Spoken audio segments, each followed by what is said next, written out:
Yo, Canal Street Dreams, welcome back. We have a very, very special guest. Honestly, probably my favorite writer that writes about TV, film, entertainment, culture generally. Has a wonderful Substack called Hung Up.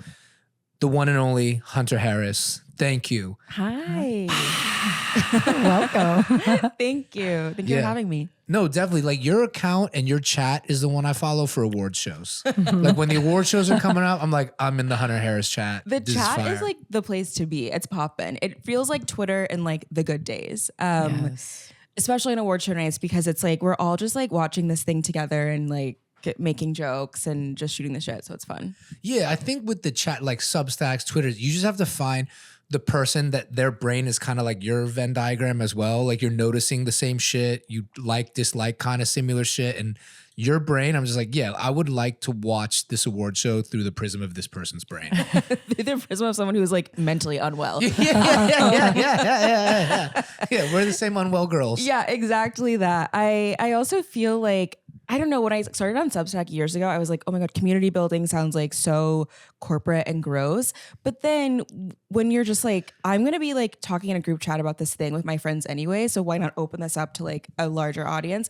It really doesn't feel like work, but it really doesn't feel like work. Yeah, no, like I'm not the biggest fan of like the listicle newsletters or the like industry gossip, but yours feels voicey. And it's like, it feels like I'm reading essays, you know, Okay, and I like that. Good. Like it's still professional writing in a way, you know, in many, many ways. Like I really enjoy it because like Substack, I feel like this was like a big year for Substack. Like a lot of people went on, a lot of brands, and they all kind of follow the same format of like, let's rip news headlines and send out the newsletter. Yeah. And I feel like you go deeper.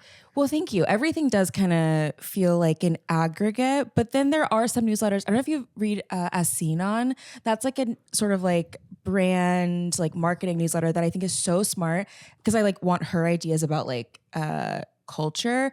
But a lot of other stuff is just kind of like a list of links or like shopping. Like some of the shopping ones, I'm like, literally, can you put less effort into this? Like it's like just a link to your shop. The newsletter Magazine by Laura Riley is not like that at all. And like, this is so curated and cool. And like, I'm really getting a sense of someone's taste and not just like how they can monetize in another way. Yeah, because the gift giving, buying listicle Substacks just feel like an extension of old Instagram. Yeah. Like I know how to buy things. Check it out. Yeah. It just kills me when it's like a gift guide and it goes to like a head scratcher thing, like the scalp massager. And it's like, are you being for real? And it's just like, here for like dads, you try this like coffee cup and you're like, it's the same thing that's been happening for over 10 years. Yes. It's the like, same list. How many times can I give my dad a calendar? Yeah. Although I will say my biggest like holiday hack is I make a custom calendar for my family of photos of my dog. And like literally they all look forward to it so much. My great uncle who's like 89 is like, this is my favorite thing in the world. That's cute. Like custom good. She makes a photo book of our year every year. Oh, that's so lovely. Yeah, I like to like scrapbook it up too. Like, yeah, I, like, so cut it's like real like tactile. Oh, I'll just get the photo because we don't have a printer. Like I feel like no millennial ever has a printer in their house. Unfortunately, I did grow up this year and I got a printer. See, I really want to get one because I'm so sick of like outsourcing the printing all the time. It gets old. You're like, I have to go to a FedEx. I have to go somewhere. Like, I'm like texting my friends. I'm like, does anyone have a printer? But I'll have the photos printed out and then I like to like get into it. I love that. I'm like, I want to like cut them out and put stickers and like do all the fun stuff. We need to bring back scrapbooking. It's so fun. And then it's just like you like aren't on your phone for a couple hours. And then I'm like, oh my God, I didn't doom scroll tonight. I actually like did something with my life and I feel good. Totally. I feel that. And then how do you interact with Hollywood these days? Because I read all the articles, but like you also are a screenwriter. Yeah. So I'm like working on a feature. I've written for some TV shows. But I don't know. I actually, okay, I'm doing The Artist's Way. So it's a cry for help. But I am thinking about like the newsletter is like one sort of like creative practice and like, you know, the sort of narrative stuff is like another. It's like using a different part of your brain. And it's kind of nice to like be very online, like from the hours of whatever, 9 to 5, and then to take a step back and be like, okay, so what am I like thinking about, dreaming about? What feels sort of like something that's like, you know, all fiction and yeah. And also I watch movies all the time, like truly not even for work. I just love it. So it feels really inspiring, I think, to like play in that space. Yeah, and I feel like there are a lot of shows that try to be shows for chronically online people now, like Adults on FX, right? Yeah. An attempt. I don't know if it landed. I Love LA, like maybe landed a little closer as kind of like queen of chronically online. What are the shows that you like or you think are like representing like online culture well? Oh my goodness. I don't know. I think it's hard because like you can definitely watch something and get a sense of like, oh, this is like going to be a screenshot that like some Instagram account is gonna like meme and like I think some episodes of The White Lotus are like that, honestly. And that's kind of top of mind for me because I've been rewatching Enlightened, Mike White's first HBO show with Laura Dern, and it is absolutely, I'm actually gonna write about it this week. It's absolutely incredible. And I think that like, I don't know, it's like what's so funny. It's like Veep, like Insecure, stuff that feels like honestly has nothing to do with the internet. Is the stuff that feels like most representative of the internet. And that's kind of, I don't know if you saw that movie Eddington this year. I thought it was absolute poo-poo. And like kind of embarrassing that that movie came out the same year as like One Battle After Another, which they both kind of hit the same themes, but in totally opposite ways. Eddington to me was like trying to mimic the internet and experience of being online, whereas like One Battle After Another felt like had a real center in a way that like I think when you make stuff about I also went to this Ari Aster Q&A where he was like, I wanted to make it like Twitter, and it's like that's the exact wrong impulse. Yeah, I totally agree. I think it's that's why I kind of brought up the question, because I feel like over time, over the last 30 years, when a show's like, this is generational, I want to be generational, I want to represent a generation, almost like by nature, when you set out to do that, you're not going to. Yeah. I mean, what are the shows that people are talking about at every moment on the internet right now? It's like Sex and the City. It's like The Sopranos. It's Girls. It's, oh my gosh, it's always Girls. Like truly. And those are not, maybe Girls a little bit, but also like Atlanta in the same way. It's like, they're not like engineered to be like for think pieces, but they did just like happen at the time of like think piece economy. And they were engineered to be specific to the writer and that scene that they were portraying. Yeah. And what was I watching the other day that, I don't know, I was watching something and it kind of felt like this never like made a case for itself as like being set in New York or something like that. And I kind of feel like everything is just like set on a coast, and it's not like, okay, but what is like the culture that we're like tapping right now? Like this could be in like Austin, it could be in Chicago, like nothing about this like has like a real sense of place, and that's what I really look for. Yeah, and when we were making Vices Broke the Doc, it was very interesting because we were pushed by many people to be like, you need to talk more about the financial downfall. That's what me and my friends are interested in. I'm like, you guys work in Hollywood, you read trades. Like the normal person does not have a reason to read Deadline. Yeah. You know? Yeah. And I was like, we can't make the film for people that read Deadline or go to film festivals. It's like 0.00001. Yeah. And they didn't get it that like Gen Z would be interested in looking back at this like DIY indie sleaze scene. Totally. But it ended up being the younger programmers at Mubi were able to explain to the old people like, yo, Eddie made a time capsule. And that's what we're interested in. Yeah. And I was like, everyone's looking backwards. Like we were looking backwards when we were coming up. Yeah. Trying to figure shit out. No, I actually wanted to come today to talk to you about this because I loved the doc, and I feel like I was like a little bit like post Vice, and also like I went to Catholic school, like I'm pretty type A. The Vice stuff felt like so like cool, like too cool for me basically. But what I liked about the doc is that it really like was like captured a moment in time, like Meet Me in the Bathroom, like where you don't have to, I didn't go to any of those shows, but I still like understood how the stuff that I'm listening to today really came from like this sort of, I don't know, like a similar mood. And I thought that you captured that very well. Thanks. Yeah, I just wanted to immerse people in it and meet the people and be like, this is what it felt like working at Vice, and like take the cool guy mask off, so to speak. Yeah. Because I think a lot of people were not able to access the good kind of like earnest part of Vice because what we were selling was like cool and danger. And it was like, by the end, we became corny and a parody of ourselves. Yeah. And I actually thought that the thing that I went to after Vice was Vulture, The Cut. Like that has become the place where people we're like, all right, we're kind of bored of this super hyper masculine, like fear mongering liberal Vice thing. Yeah. And I think everyone moved to The Cut and Vulture, and that's when you were at. Yeah. But it's so funny because like when I was in college, like reading Vulture, but also like reading, Gawker and Jezebel and stuff, I think in my head, I was like a big, I'm a reader. I would think that like, oh my God, like you walk into Grantland and you're just like high-fiving everyone. Like,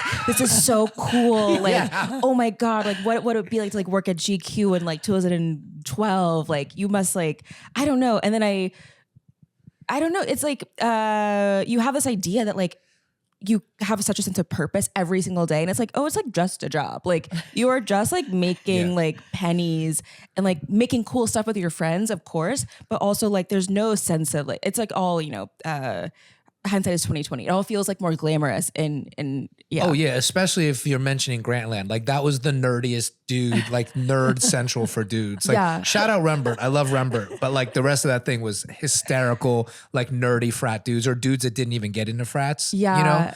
But no, wait, not that. Yeah, but like it really was. It was like Grantland is just full of dudes that didn't get into frats working for Bill Simmons. That's my personal take. But the Vice so boy funny. Jezebel girl thing was very real. Yeah. Like that was a date you saw many times, like Jezebel writer, Vice boy. That feels so like time capsule for real. Oh my gosh. No, I loved Grantland, and I feel like a lot of my own writing has like been shaped by reading Grantland for fun. I remember when Rembert did this thing where he drank like Hypnotic for like a day, and it was like, first of all, what is this? Like, how do you even pitch this? This is so crazy. And then also there was like, they did like a Tom Cruise week that I thought was so fun, and like Shea Serrano, his stuff there, like all of that stuff that felt super voicey, very like, oh, I want to like talk to this person and hang out with them, and it doesn't have to feel like you're writing from like an empirical kind of like top of the mountain. You're like just talking to your friends. Yeah, and that felt so cool. Absolutely. No, Grantland had a lot of good stuff. Yeah. I'm just giving my friends shit. Yeah, like Andy Greenwald, Jay Caspian Kang. They were all doing things. They were doing things. But it's the magazine dating Venn diagrams were funny to me. Like it probably predates you guys, but like the mass appeal boy and the misbehaved girl, like they were dating each other. You're saying something I don't understand. Yeah. Like, that's so funny. Okay. Vice Jezebel. Like what are the magazine dating Venn diagrams now? Are there any?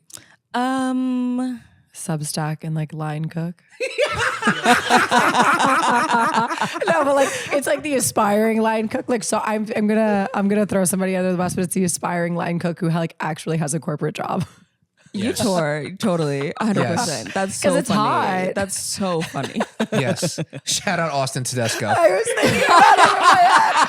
I was like, it's eventually like now it's about him, but I was like, I love it. But he's just like really good at it. But now there's like so many other dudes that I like see on the internet that are like, a day in my life as a line cook in Brooklyn, and I'm like, how are you all line cooks in Brooklyn, and how are you all like hot and like well groomed? Like, what the fuck is going on? That is a combo we've seen a lot at the friends and family dinners. Is like big Substack writer, line cook boyfriend. Yes. Like wow. It's But it's like line cook, like model boyfriend. I'm like, where is this like a new don't thing? Look too closely. It's like no, like it used to be like if you were a hot guy, you would be like you'd like go on TikTok or something and then like blow up and then try to like have a PacSun release line. Yes. Now it's like I'm gonna be a line cook. And Natasha's I'm like, in the dining room like there's a line cook with Frederick Maul on. No, I'm not. I'm like my man is in the back. I'm good. I got my line cook. You got a line cook. I got him.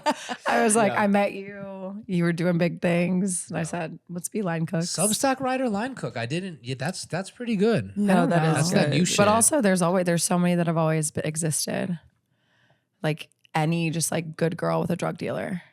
Like it's literally Catholic school drug dealer boyfriend pipeline is real that exists. For me, it wasn't magazines. It was just like tropes. Is this now that people aren't drinking and doing drugs? It's like the drug is food. So it's like, that's the line cook I guess, thing. Yeah. I was talking to someone last night.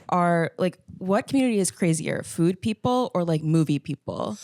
And I said food people. Absolutely. Because I think the hours are so crazy. Like they're just crazier. And also you're like surrounded by like, vices, and it also feels like so like erotic in some way, like handle food all day. And with movie people, it's like you do ultimately just like read deadline at some point, and it's like, okay.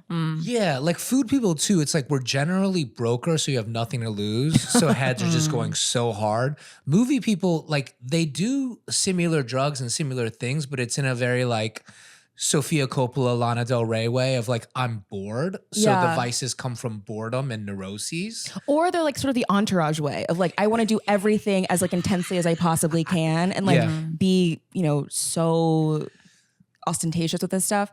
And it kind of comes off in a different way. Yeah, like bro Hollywood producer. Yeah, yes, yeah. Absolutely. Do you watch The Studio? Yeah. Do you like it? Very accurate. Very accurate.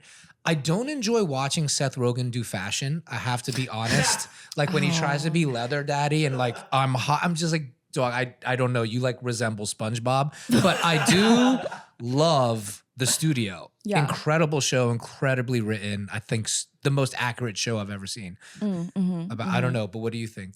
I like it. I think that sometimes I'm like, it's not as like Hollywoody as like Curb. Like some episodes of Curb are like so inside baseball in a way that I really love.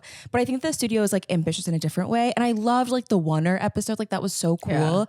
Yeah. And like all the cameos are just like, it feels like fun. It feels like candy. Yeah, I think that I particularly liked it because when it came out, I had to work with an executive that was literally the marketing woman that would wear like outdated ancient streetwear, like an N65 jacket. That's so funny because that I think is the weakest part of the show. When I watched that, I love Catherine Hahn, but when I watched that character, I was like, so what woman is like wearing this streetwear, but like, and has a Stanley Cup, but then also is like afraid to talk to like, what's his name? That one director, like Amy Israel at North Road. I'm gonna just put it out there. Oh no! I'm gonna just put it out there. We may bleep it. We should probably bleep it, but yeah, we're gonna show you a photo. We're gonna show you a photo. I can't wait. I actually had somebody be like, "Yo, you remind me of that character." She lost her mind. Like I actually had a mole in there, and I was like, "Yo, you should see what she thinks about that character." Oh my god, lost her mind. But I'm a terror in Hollywood. I'm a terror because like I've had my hit. I would love to, I love making film. That's my favorite thing. Like, well, actually, I would say writing, like novels, writing alone, my favorite. Second favorite would be to bring it to life visually, directing. But it's just the apparatus of Hollywood drives me crazy. I don't know, like how's your experience? I think that something that I really like, that drives me crazy too is like finding the note under the note. I feel like working in editorial, it's so like, I'm used to being edited. I'm used to getting like feedback, like even like a rigorous, line edit even. And I really hate when someone is like, oh, but what if we did it this way? Or like, well, have you thought about this? And I'm like, don't tell me that. Just truly tell me like, what am I doing wrong? What should I be doing differently? Like whatever. Cause the like trying to like read the smoke signal tea leaves of like, what is this exec saying? I'm like, just say you don't want another sci-fi Severance knockoff. Like just say that. Cause I'm not going to pitch that. That's exactly what drives me crazy. And like the reason I think they do it is because like they don't want to get shouted out on a podcast like this.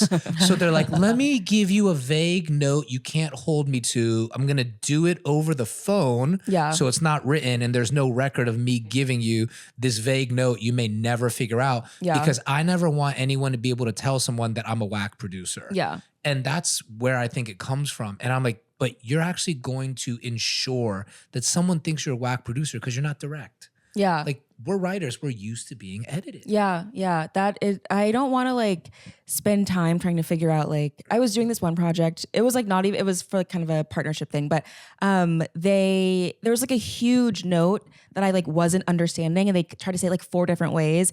And ultimately I'm like, wait, why didn't you say that like 4 weeks ago? Like truly, we could have saved so much time if you just told me don't use quotes in this way. Like it was maddening. Yeah, I had a character in a 1-hour crime drama where it was like a really tough mom who ran the criminal enterprise.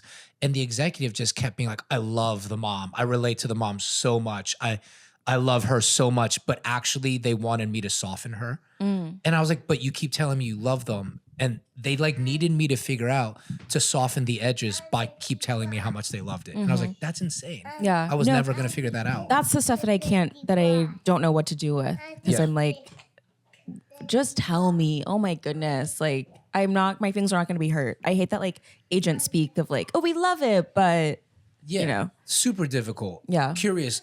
Did you enjoy writing on Gossip Girl? I did. That show was was fire. So Gossip Girl is the thing that I like talked to my mom about, where I got in the most trouble I ever got in as a child was reading and watching Gossip Girl. And then I like grew up and then started writing for the reboot. And it's like, I was like, I had the vision. Like I was right not to be. It's like kind of the biggest I told you so.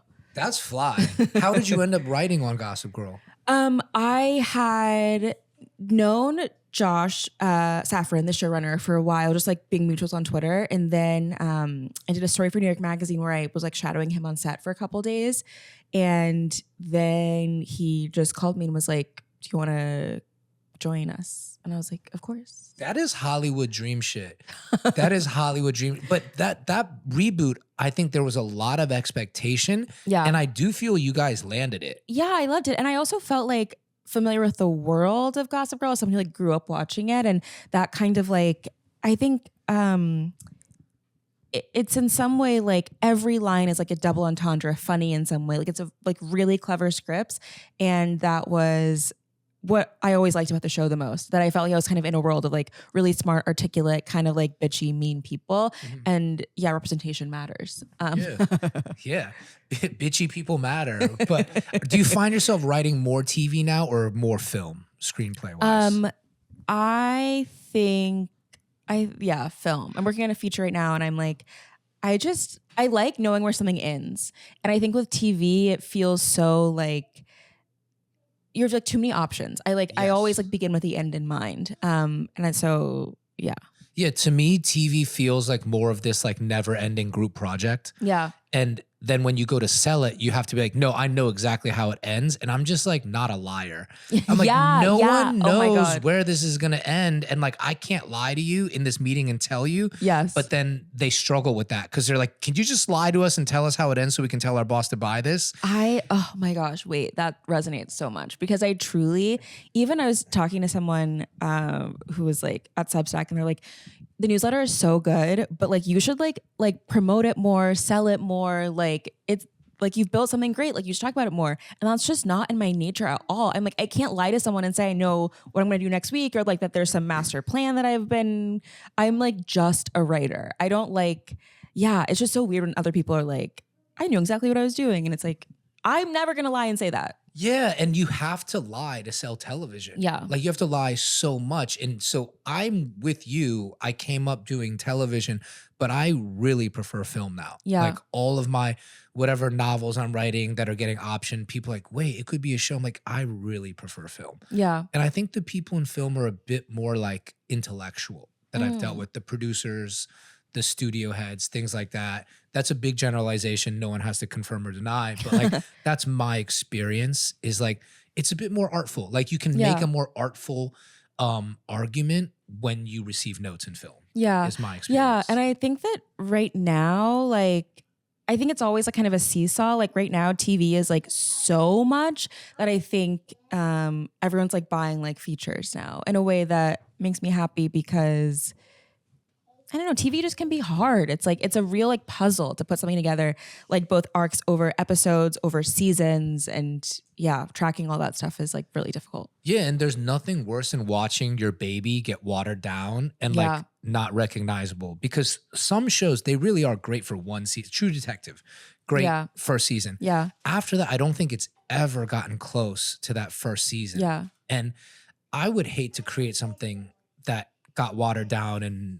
mutated like that. Yeah. But of course you're watching something where it's like, okay, yeah, someone spent years and years and years making season 1 and then season 2, it's like, okay, well, we just have to go to like the store and get another season. And it's so like, oh, like I'm not watching someone's like best idea. I'm watching their like fastest idea. Yeah, that your agent could sell. Like my worst thing I did, even though the writing was good, was my second book, Double Cup Love, because I wasn't ready to write. It was like 30 years got unloaded with fresh off the boat. I was like, wait, so I got to write about the last 6 months? I got nothing going on. You know, it was very difficult. But you're doing books now too, right? No, I'm actually trying to like not write a book, but I'm like thinking about if I wrote a book, what it would be. And I don't know. I've had a couple meetings and I'm like, I know I want to write a book one day, but I'm truly like, I don't want it to be a book of essays because I'm like not old enough for that. I don't know. I'm like I don't think it'd be like very interesting. But I want to like write something like maybe like about like essays about something, an idea, and then go from there. I kind of want to see your voice with a novella. Like that's me as a fan. I would love to see a novella from you, like on whatever topic, because the voice and the insight is interesting. And it's like, if you ever just picked a genre of story for a novella, like your voice, I think would just jump off the page crazy. Not to overstep. No, it's okay. I would, as a fan, like to order this dish. That's so nice. My some friends of mine, Claire and Erica, they have a romance imprint that like they publish romance novellas, and they are all so like just a pleasure to read. It's like an afternoon, and it's like this is so like fun, like kind of freaky, and it's just like lovely, and it made me kind of rethink that length about. It doesn't have to be like 800 pages to feel like substantial. No, it doesn't need to be infinite. Nobody wants infinite jest again. No. You know, we got it. Oh my goodness. Oh my god. I was reading this incredible book called The Sisters, and it was like 600 pages by Yonis Kamiri Hassan, I think his name is. But it's like a thick book, and I was like going to LA. I was like taking it with me everywhere, which was embarrassing. And I was like, I hope no one thinks I'm reading either Harry Potter or Infinite Jest. And literally, I like everywhere I went, I was like, it's not that. It's not that. Like, look at the spine. It's not that. Yeah, no, the dudes that pull up to Clandestino with Infinite Jest are insane. Like we were there one day and we saw a guy pull up with Moby Dick. I was like, my brother, Moby Dick? You're out here on the street with Moby Dick and like Tom Collins? You're crazy. I think I've like noticed recently, I don't know. I'm like, I was in a relationship, but now I'm single, and now I'm like dating again. And every guy has a cat. Every guy like listens to podcasts, and every guy is like reading the classics. It's like, why are you reading Dostoevsky right now? Like, it's just so like, oh, total. Like, you felt like you needed that. Interesting. Yeah.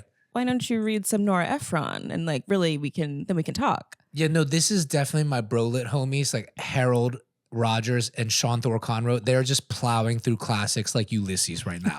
Plowing through them. That is like, what's going on. Who is saying that? Like, who is like imprinting this message on people? Yeah, I had never read Ulysses, but the homies are reading it and they put me on. Like, they put me on to James Joyce. I opened it to the first page. They're like, dog, there's a map. I need a map of characters. I was like, Sean, I'm not reading this shit. But I just like, Sean, tell me what this book is saying. What is this book doing? That is so funny. But I'm glad that I'm not alone in noticing this. It's like, wow. No. It should be one of those like, do you remember the boyfriend shirt from like 15 years ago, maybe? Like every guy would be like wearing a blue gingham shirt. Yes. And it was like very like J. Crew Banana Republic, kind of very preppy thing. Yes. This feels like the new that.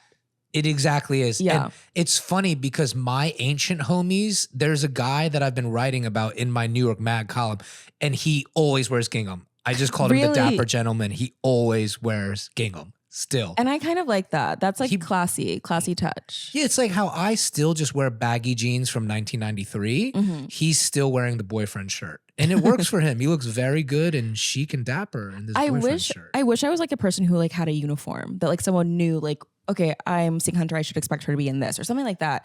And I don't.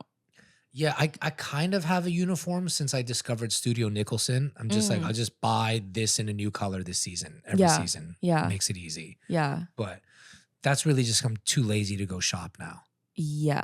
Shopping is terrible. Like the experience of shopping in a store most of the time is bad. It's terrible. Because like they never have anything on the floor. They never have anything in stock. I want to go to a store, try something on. Guess what? It's not here. I'm like, what? Like, what's the point of this? And then if you're at like a luxury store in Soho, make you wait in line. I'm like, are you outside? I'm like, I'm trying to give you money. This is crazy. Why are you like bullying me? Yeah. And then the salespeople also, they're so desperate for commissions. Now, I empathize. Everybody desperate for their commissions. But they're like, I can get this from the Madison Avenue store like in 3 days. I'm like, but I could like go to the Madison Avenue store. Yeah. So you want me to buy it here and then you can get it shipped and I'll be back here in 3 days? I'm like, that's crazy. I'm going to just take a cab. Yeah. No, take a cab and go buy it's like, and it's not like that other places. It's like, I think it's really a New York thing that like the retail experience, there are certainly like smaller boutiques and stuff that feel a lot like just better, but a lot of like, I don't know, even if I'm going to like even the Nike store, I'm just like, I'm so overwhelmed right now. I'm looking for one shoe and I like, don't know where to go. I can just shop at CHCM on Bond. Do you have a store like that where it's like your safe space? This is just the one place I know it's gonna have something I can wear. Oh yes, I love this vintage store in Williamsburg called Sabara's. Oh, it is a really lovely space. The women who own it are so fun and like glam, but in a very like unpretentious way. And I also love. There's a place in sort of my neighborhood called Outline.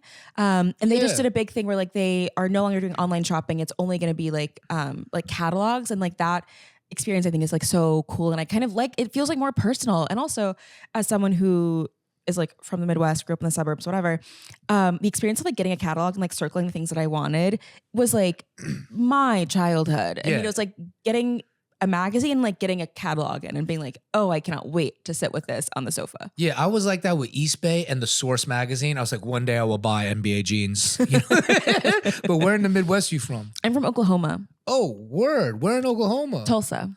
Oh, ill. Tulsa has so much history. Yeah. Like I went because watching Watchmen, I went, and that's what got me into reading about Tulsa. Oh, wow. Was watching the Watchmen. Yeah. No, that's great. Cool. I think it's also kind of in a period of transition. Like there's like the first Black mayor of Tulsa right now, and it feels like really exciting to be in a city that it's like still like, you know, a red state, but it doesn't feel quite so like bad. Yeah.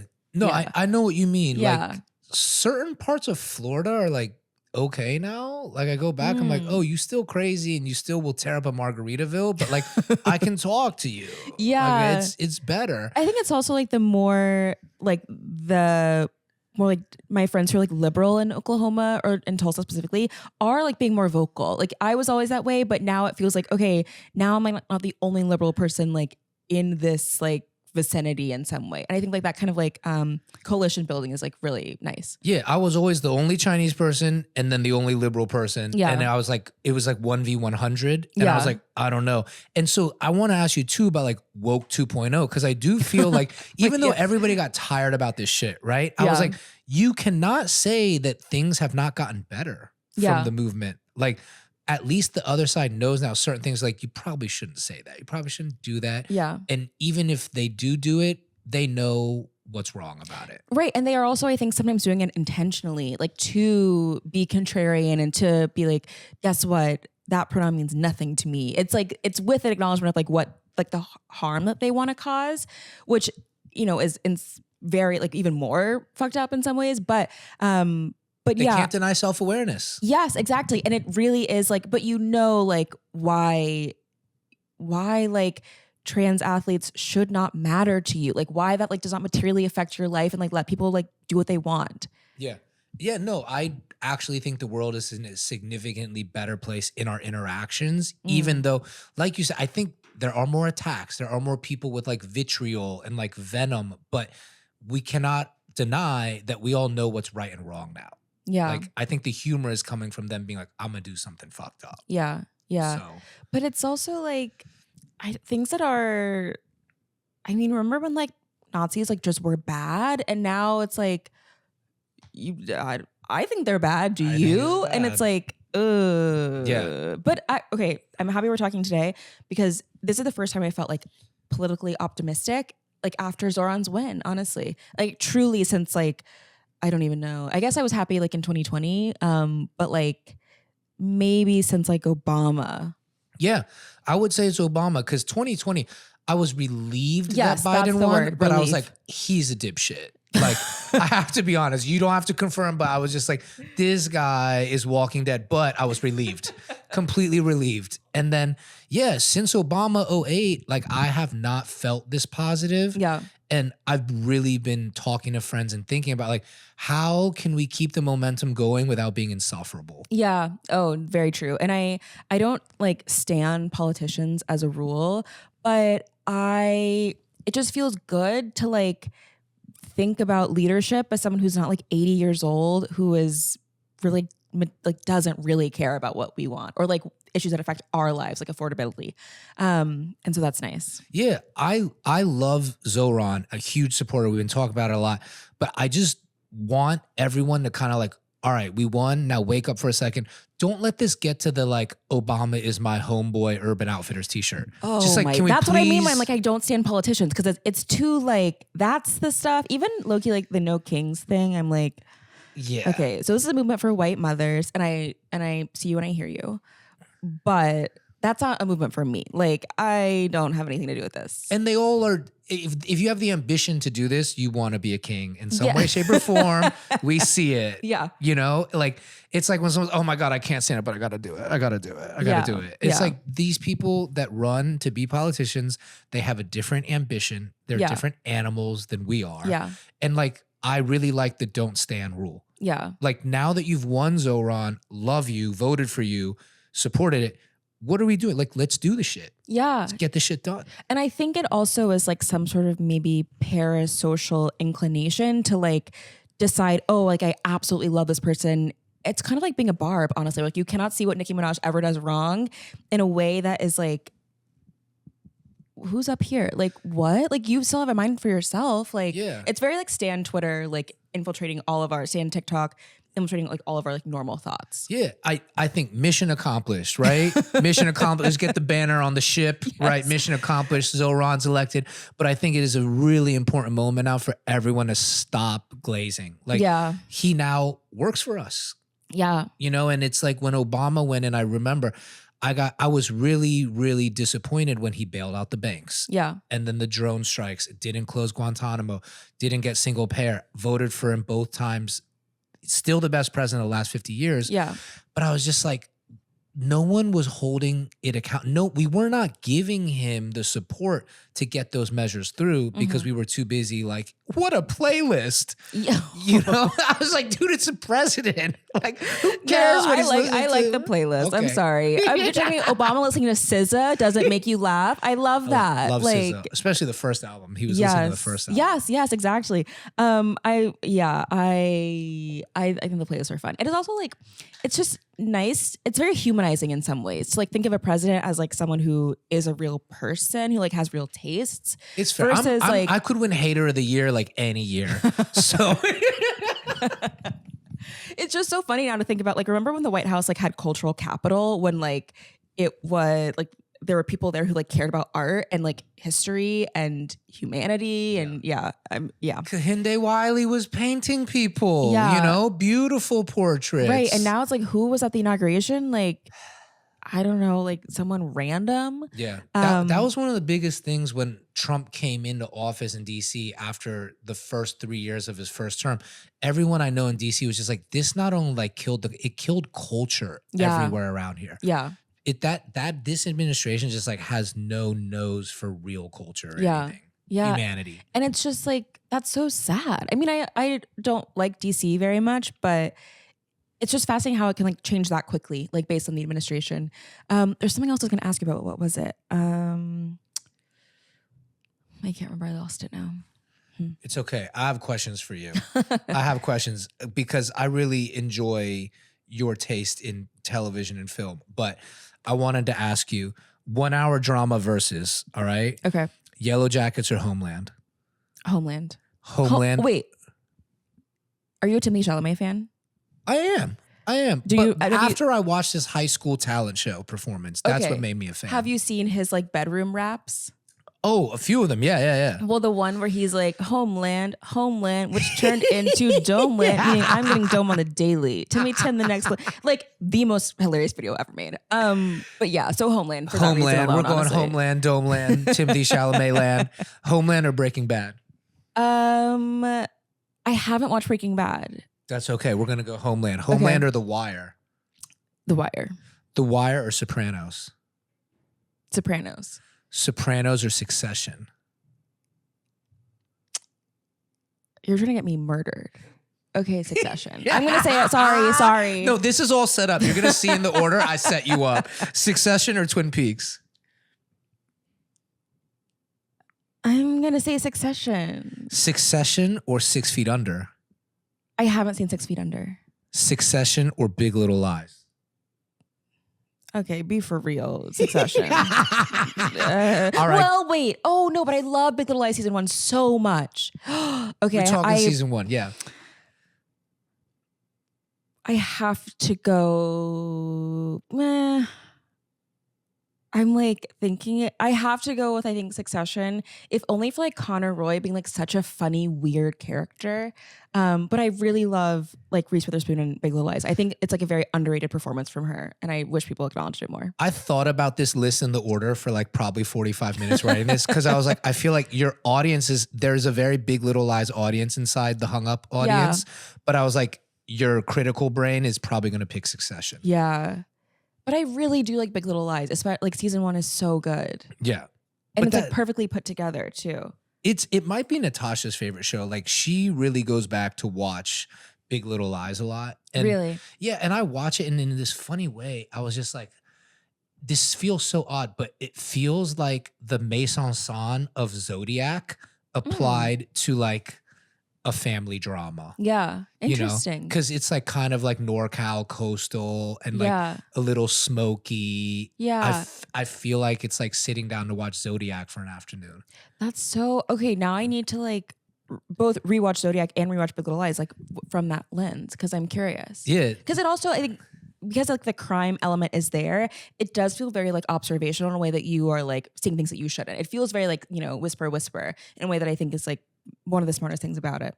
Is there, okay, if you were to direct your first debut film, is there a Hunter Harris like mood board? A few like oh my goodness. I mean, so many things. I have to say King of Comedy. That's like one of my favorite movies ever.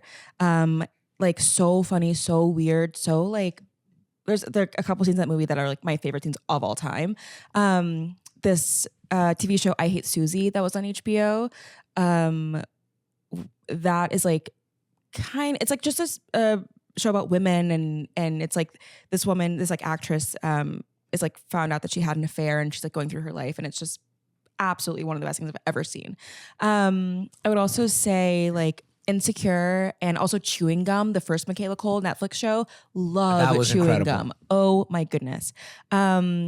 And I would say every Whitney Houston music video ever made. I'm a big Whitney Houston fan. We have the same birthday, so it feels ordained. And what else? I mean, I love Rachel Getting Married. That's hot. I like Rachel Getting Married too. Yeah, it's such a good script, and I love Anne Hathaway in it. What else would I say? I would say, oh shoot, oh my gosh, have you seen Passages, the Ira Sachs movie from like 3 years ago? No, I didn't see it. It's like one of my favorite movies. I was talking to a friend about this last night. How like seeing that movie together was like one of the most fun experiences we've ever had in a movie theater, like both of us, and we lived in New York for like over 10 years. It was just, it's like when you're watching something and it's like, I'm so locked in, I understand this every moment of it so perfectly, and that's how watching Passages feels. It's like so chaotic, but damn, I gotta watch. What's it very about? Good.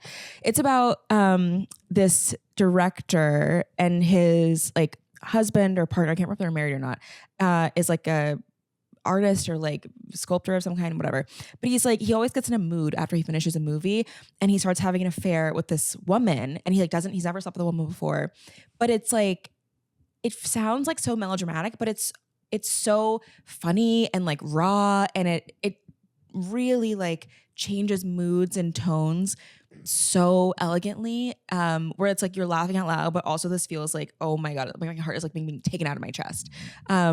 And there's like one scene where he is wearing this like crop top, and he like meets his like girlfriend's parents, and it's like, you're dressed so inappropriately. Like, I'm sorry, they're like so like French people who are like so chic, and it's like, put on a different shirt. Have you seen Day Trippers? No. I feel like you would like Day Trippers. Oh wait, yes I have, with Parker No, is it Parker Posey? I think Parker Posey's in it. Liv Schreiber's in it. Yes, I have Stanley seen this. Tucci. And it's like they're in the car going into the city. Yes. Have you seen Clock Watchers? No, I have not. That is real. I've been that would be on my mood board too. It's like such a fun, it feels very Girls in Broad City, but it's like a workplace, like true workplace version of that in a way that is like very cool. Like Toni Collette, Parker Posey, who else is in that? Yeah. Because you were talking, and I was just like, oh, I feel like Day Trippers maybe on your board. Yeah. Did you watch The Materialists? Yes. Did you write about it in The Materialists? I don't think so. I'm like very curious what you thought about that film. That felt like an intentionally like, oh, this is what's going on the internet conversation, but as a film. Yes. I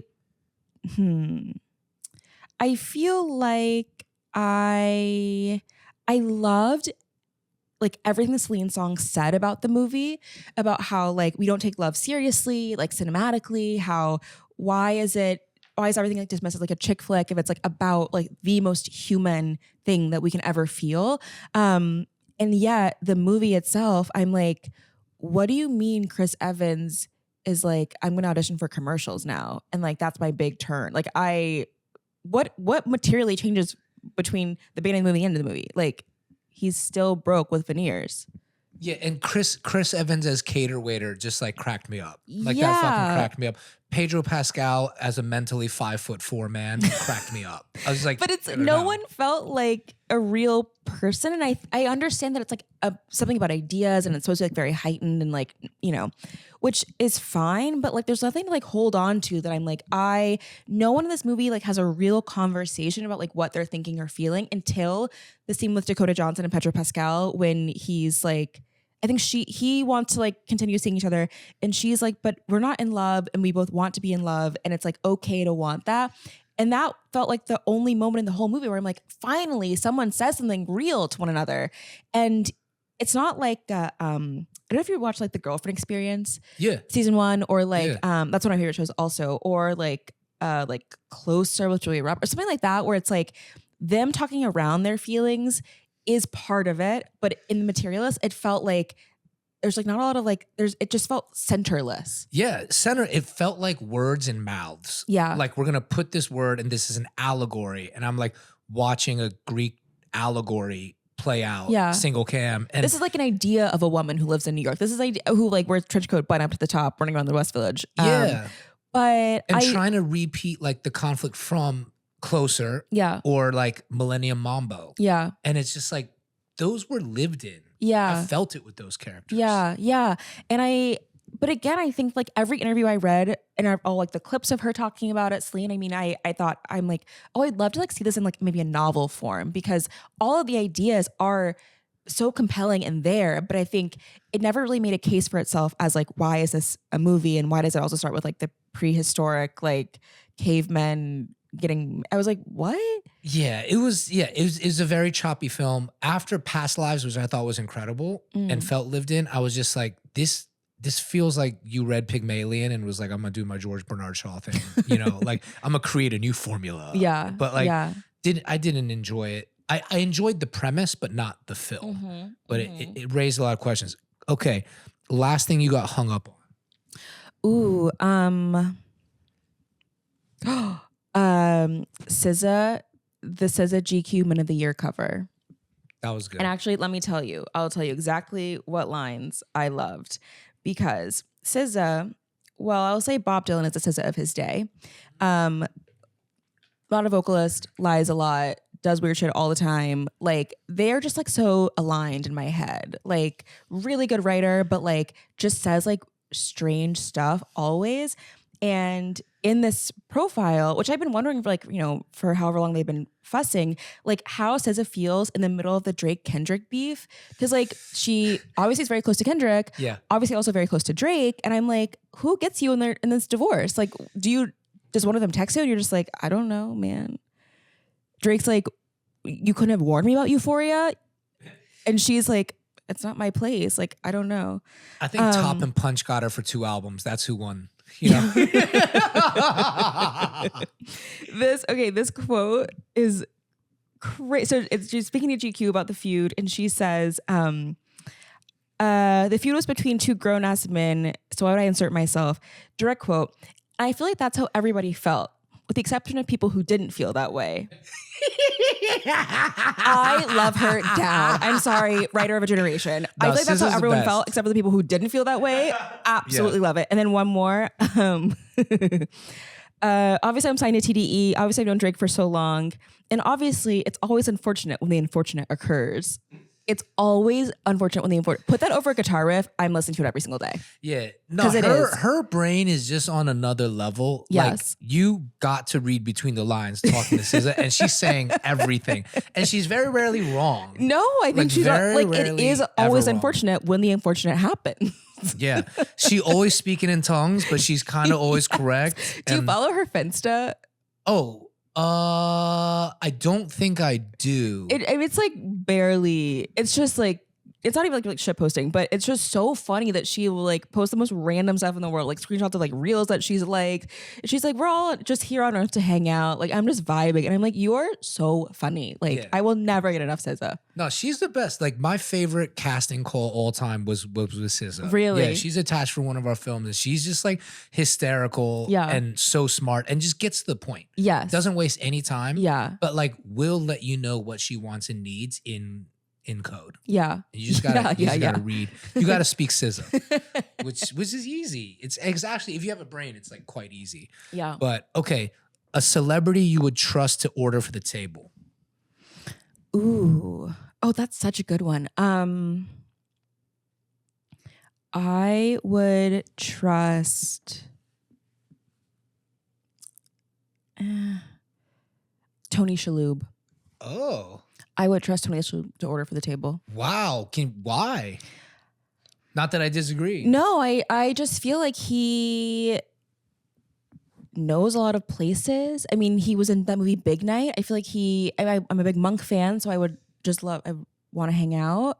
I feel like that would be, I don't know, I just kind of get the sense that like he would know what he's doing. That's a good pick. Yeah, or Julia Roberts. I mean, she could order anything for me anytime, and I'd be like, I'll absolutely do it. Yeah, so. Absolutely. Julia Roberts as the food critic from My Best Friend's Wedding. Oh, yeah. Yes, I like that.